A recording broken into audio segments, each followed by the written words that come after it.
Hello everyone, welcome to maths for sure. This is Anjali. आज के lecture में हम डिस्कस करेंगे फंक्शंस। सो चलो स्टार्ट करते हैं। सबसे पहले हम फंक्शन की डेफिनेशन से स्टार्ट करते हैं। ये डेफिनेशन आपने बुक्स में बहुत बार देखी होगी कि फंक्शन क्या है। बेसिकली एक रिलेशन होता है जो दो कंडीशंस को सेटिस्फाई करता है। A relation from a set A to a set B is a function if it satisfies these two conditions. तो सबसे पहले तो वो एक रिलेशन होना चाहिए, मतलब कि एक रिलेशन होना चाहिए और कुछ दो बेसिक कंडीशंस हैं वो सेटिस्फाई करे। अब वो कंडीशंस क्या है? फर्स्ट कंडीशन हमारी कहती है कि जो आपका एक मैप है जो A टू B पे एग्जिस्ट कर रही है, एक मैपिंग, ये जो ए सेट है इसका हर एक एलिमेंट की एक इमेज होनी चाहिए। मतलब हर एक एलिमेंट किसी ना किसी के साथ क्या होना चाहिए? एसोसिएटेड होना चाहिए, मतलब उसकी इमेज एग्जिस्ट करे। मतलब हर एक एलिमेंट क्या करे? जो भी एलिमेंट है वो कहीं ना कहीं मैप कर रहा है। ठीक है। और सेकंड कंडीशन कहती है कि जो उसकी इमेज है वो कैसी होनी चाहिए? यूनिक इमेज होनी चाहिए। बस ये दो कंडीशन है कि जो उनकी इमेज है वो क्या हो? यूनिक हो। जैसे 1 हमारा यहाँ पे ए पे मैप कर रहा है, उसकी एक ही इमेज है। 2 बी पे मैप कर रहा है, 3 सी पे मैप कर रहा है, और इसको हम ऐसे डिनोट करते हैं y is equals to f of x. ये आपकी बेसिक नोटेशन। ठीक है। अब ये तो चलो डेफिनेशन हो गई। इसको थोड़ा सा और सिंपल वे में देखते हैं कि आप इसे याद कैसे रखोगे दो कंडीशंस। उसके लिए एक बहुत फेमस एग्जांपल है। अगर आप एक छोटी सी ट्रिक देखो कि ये दो हमने सेट्स बनाए हैं। फर्स्ट सेट है चिल्ड्रन का, दूसरा सेट है विमेन का। ठीक है। अब हर एलिमेंट की एक इमेज तो होगी ही होगी, वो मैप करेगा ही करेगा। तो हर चाइल्ड की एक मॉम होगी ऑफ कोर्स। दूसरी कंडीशन क्या कहती है कि वो कैसी होनी चाहिए? यूनिक। अब अगर मैं ये ले लूं, ये फर्स्ट और सेकंड चाइल्ड ले लूं। फर्स्ट चाइल्ड की सपोज ये मॉम है, सेकंड की ये है, थर्ड की ये है। ठीक है। अब हर चाइल्ड की एक मॉम है, पर हर एक मदर के तो कितने भी बच्चे हो सकते हैं ना, एक दो तीन कितने भी। अब देखो ये दो एग्जाम्पल से समझते हैं। फर्स्ट आपका रिप्रेजेंट कर रहा है चाइल्ड, सेकंड रिप्रेजेंट कर रहा है विमेन। अब देखो ए बी सी तीन चाइल्ड हैं, तीन चिल्ड्रन है आपके यहाँ पे, और 1 2 3 क्या है? तीन विमेन। अब इसके अकॉर्डिंग क्या है कि ए और बी 1 पे मैप कर रहा है, मतलब ए और बी की जो मम्मी है वो 1 है। हो सकता है दो बच्चों की सेम मम्मी हो सकती है। ठीक है। और सी 3 पे जा रहा है, ये भी हो सकता है कि उसकी एक अलग मम्मी है। और ये जितने भी बच्चे हैं हर एक की एक मम्मी है, वो दिख रहा है। अब यहाँ पे अगर आप देखो 2 पे कोई भी इसकी प्री इमेज नहीं है। अब जरूरी थोड़ी ना है कि वो विमेन है उसका बच्चा हो ही हो, मे बी वो अनमैरिड हो। यहाँ पे ये केस भी आप कंसीडर कर सकते हो। ठीक है। तो ये तो क्या बन गया? हमारा फंक्शन बन गया। देखो सिंपल बेसिक सा रूल है कि जितने भी ये चिल्ड्रन है हर एक की मम्मी होगी, तो हर एक पे मैप एग्जिस्ट करेगा। ये होगी फर्स्ट कंडीशन। दूसरी कंडीशन क्या है कि जितने भी ये इमेजेस होंगी उनकी वो यूनिक इमेज होनी चाहिए। मतलब देखो एक बच्चे की दो मम्मी तो नहीं हो सकती ना, एक की एक मम्मी होगी, पर एक मम्मी के मल्टीपल बच्चे हो सकते। बस अगर आप ये याद रखोगे इजीली आप फंक्शन बता सकते हो। अब यहाँ पे देखो ये ए मैप कर रहा है 1 और 2 पे, मतलब ए की दो मम्मी है, एक बच्चे की दो मम्मी तो पॉसिबल ही नहीं है, तो ये तो फंक्शन नहीं होगा, ये कहीं से कैंसिल हो गया। बस सिंपल बेसिक ये दो कंडीशंस को आप ऐसे ब्रेक कर सकते हो। फर्स्ट कंडीशन के अकॉर्डिंग जितने भी बच्चे हैं सबकी एक मम्मी होगी, मतलब हर एक एलिमेंट की इमेज एग्जिस्ट करनी चाहिए। सेकंड कंडीशन क्या कहती है? बस ये यूनिक वर्ड याद रखना है आपको कि इमेज कैसी होनी चाहिए? यूनिक। मतलब दो बच्चों की, जैसे ये वाला एग्जाम्पल था, दो बच्चों की एक मम्मी तो हो सकती है। ठीक है। पर एक बच्चे की दो डिफरेंट डिफरेंट मम्मी नहीं हो सकती। मम्मी तो यूनिक होगी ना, एक ही मम्मी होगी उस बच्चे की, दो मम्मी पॉसिबल नहीं। तो यहां से आप बेसिकली फंक्शन को डिफाइन कर सकते हो। अभी एक सिंपल सा वे है, ऐसे आप फंक्शन को रिप्रेजेंट करते हो y is equals to f of x. y क्या होता है? x का एक फंक्शन होता है। अब इसे अगर आप एज एन ऐसे देखो, अब यहाँ पे ये जो आपका y is equals to f of x है, ये कैलकुलेट होता कैसे? x है जहां पर हम क्या देते हैं, इनपुट, कुछ वैल्यू असाइन करेंगे, वो वैल्यू ये f ऑफ x जो हमारा फंक्शन है ये ऑपरेटर होगा, वहां से जो वैल्यू निकल के आएगी वो क्या मिलेगा आपका y, वो क्या देगा आपको आउटपुट देगा। तो इनपुट कहाँ से जा रही है, x से जा रही है, और आउटपुट कहाँ से मिल रही है हमें, y से मिल रही है। इसी को एक एग्जाम्पल के साथ अगर हम देखें, ये आप एक फंक्शन कंसीडर कर लो, y is equals to x plus one. तो x हमारी इनपुट है, इस टाइम पे ऑपरेटर क्या है आपके पास x प्लस वन, और y क्या है ये output, means y is equals to x plus one. अब हमें यहाँ पे इनपुट देनी है। अब x को अगर हम क्या ले रहे हैं, जीरो ले रहे हैं, तो y क्या मिल रहा है आपको, वन मिल रहा है।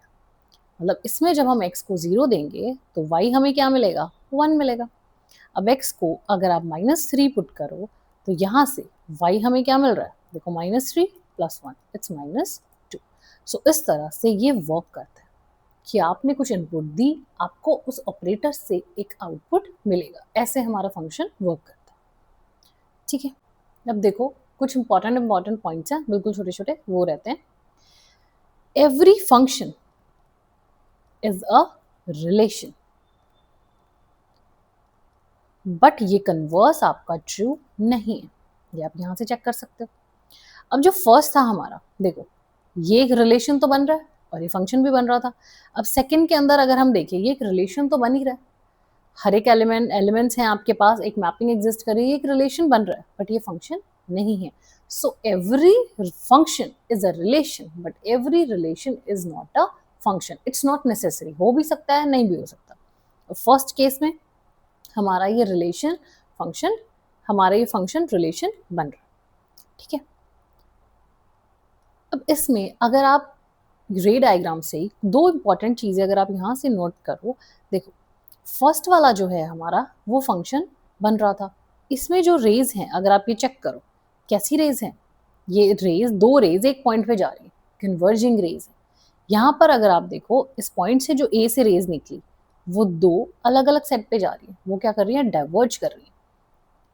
फर्स्ट से आपकी ऐसे बन रहा है, ठीक है, ये कन्वर्जिंग रेज हो गई। कन्वर्जिंग कहते हैं ना, एक पॉइंट पे जाके मीट कर रही है, और यहाँ पर वो एक पॉइंट से दो पॉइंट पे जा रहा है, वो डाइवर्जिंग रेज है। तो सिंपली अगर आप रे डायग्राम से ऐसे भी चेक करना चाहो तो हम क्या कर सकते हैं कि फंक्शन के अंदर क्या होगा, कन्वर्जेंस होता है, डाइवर्जेंस नहीं होता। यहीं से अगर अगर आपको ये क्वेश्चन गिवन है, ठीक है, डायग्राम गिवन है, उसके अकॉर्डिंग अगर आपको चेक करना है, हर एक एलिमेंट एक किसी ना किसी से एसोसिएटेड है, बिल्कुल है। दूसरी चीज, कन्वर्ज करना चाहिए, वो डाइवर्ज नहीं करना चाहिए। अब यहाँ पर डाइवर्जिंग रेज है तो ये नहीं होगा, ज़्यादा डिटेल में चेक करने की नीड ही नहीं है, ठीक है। अब अगर ये रे डायग्राम्स देख के अब हमें बताना है कि क्या कौन सा फंक्शन बनेगा और कौन सा फंक्शन नहीं बनेगा। अब आप फर्स्ट वाला देखो, पहली कंडीशन थी हर एलिमेंट पे इमेज होनी चाहिए, इसकी इमेज एग्जिस्ट कर रही है, इसकी है, इसकी इमेज ही नहीं है, तो ये फंक्शन नहीं बना, ठीक है। नेक्स्ट पे देखते हैं, इसकी भी इमेज है, इसकी भी इमेज गिवन है, इसकी इमेज नहीं दी हुई, तो ये फंक्शन नहीं बना। इसकी भी इमेज है, इसकी भी इमेज है, और इसकी भी इमेज है, हर एक एलिमेंट की इमेज है। और अगर अभी आप यहाँ पे हमने कन्वर्जेंस डाइवर्जेंस देखा था ना, देखो सब एक ही पॉइंट पे जाके कन्वर्ज कर रहा है, कोई प्रॉब्लम नहीं है। यहाँ पर देखो ये दो की सेम इमेज थी, ये डाइवर्ज कर रहा था, तो ये प्रॉब्लम है। तो ऐसे आप कन्वर्जेंस डाइवर्जेंस से भी देख सकते हो, सबकी इमेज है और सबकी इमेज है, किसी की भी दो डबल इमेज नहीं है, हर एक की इमेज कैसी है, यूनिक है, तो ये फंक्शन बन जाएगा, यस इट्स अ फंक्शन। अब इसकी इमेज है, ठीक है, बी की आपको दो इमेजेस दिख रही है और ये कैसा है, डाइवर्जिंग है, ऐसे देख लो, तो ये भी क्या बनेगा, फंक्शन नहीं बनेगा। तो फंक्शन चेक करने के सिंपल चीज़ें हैं, हर एलिमेंट की इमेज होनी चाहिए। दूसरा, आप इस क्राइटेरिया से देख सकते हो कि रेज कन्वर्जेंट है या फिर कैसी है, डाइवर्जेंट है। वरना वो चाइल्ड और मदर वाला वो तो बेस्ट एग्जाम्पल है, वहाँ से भी आप इसे चेक कर सकते हो, ठीक है। अब अगर आपके पास एक ग्राफ गिवन है और आपको चेक करना है वो फंक्शन बनता है या नहीं बनता, तो वहाँ क्या यूज़ होगा, वर्टिकल लाइन टेस्ट यूज़ होगा। वर्टिकल लाइन टेस्ट हम कैसे चेक करते हैं, हमें लाइन ड्रॉ करनी होती है parallel to y axis, that's it. बस वो जो लाइन है वो आपकी एक सिंगल पॉइंट पे कट करनी चाहिए, तो वो फंक्शन बनेगा। अगर एक सिंगल पॉइंट पे कट नहीं करेगी तो फंक्शन नहीं बनेगा। अब सपोज ये ग्राफ गिवन है, ठीक है, अब हमें लाइन ड्रॉ करनी है पैरेलल टू वाई एक्सिस, ये एक्स एक्सिस है आपका, ये वाई एक्सिस के पैरेलल हमें लाइन ड्रॉ करनी है। देखो कोई भी लाइन आप ड्रॉ करो, सारी लाइंस एक ही पॉइंट पे कट कर रही हैं, 2 पॉइंट पे कोई कट नहीं कर रही, तो ये क्या है, ये फंक्शन बन गया।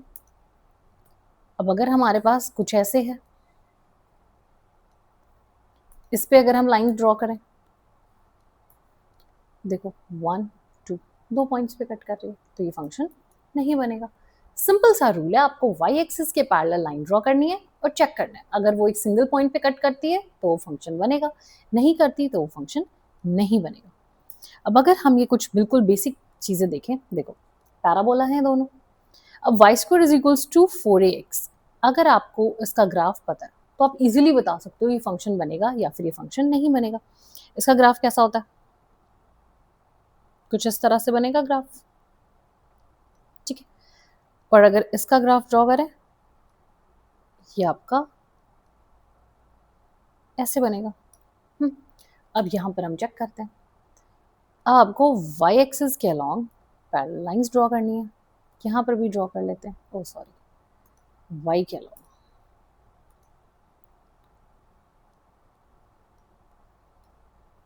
यहाँ पे देखो 2 पॉइंट्स पे कट कर रही हैं, यहाँ पे हमेशा लाइन आपकी एक सिंगल पॉइंट पे ही कट करेगी, तो ये वाला जो पैराबोला है ये आपका फंक्शन बनेगा और ये फंक्शन नहीं बनेगा। सिंपल ग्राफ से आप ये चीज चेक कर सकते हैं, ठीक है। अब आगे देखते हैं y is equals to mod x, इसका ग्राफ कैसा होता है। अब अगर हम इसका ग्राफ बनाएं तो ग्राफ ऐसा बनेगा, y is equals to x ये और y is equals to minus x ये बनेगा, ठीक है। यहाँ पर अब आप लाइन ड्रॉ करके देख लो, ये लाइन भी कैसे कट कर रही है, एक सिंगल पॉइंट पे ही कट कर रही है, तो इट मीन्स क्या, ये भी आपका फंक्शन बन जाएगा। नेक्स्ट क्या है, हमारे पास एक सर्कल है, सर्कल क्या है, 1 रेडियस का सर्कल है। इसको अगर हम चेक करें तो देखो ये क्या कर रहा है, 2 पॉइंट पे कट कर रहा है, तो ये भी फंक्शन नहीं बनेगा, नॉट अ फंक्शन, ठीक है। सो ऐसे आप चेक कर सकते हो, सिंपल आपको लाइंस ड्रॉ करके चेक करना है कि वो फंक्शन बनता है या फिर वो फंक्शन नहीं बनता।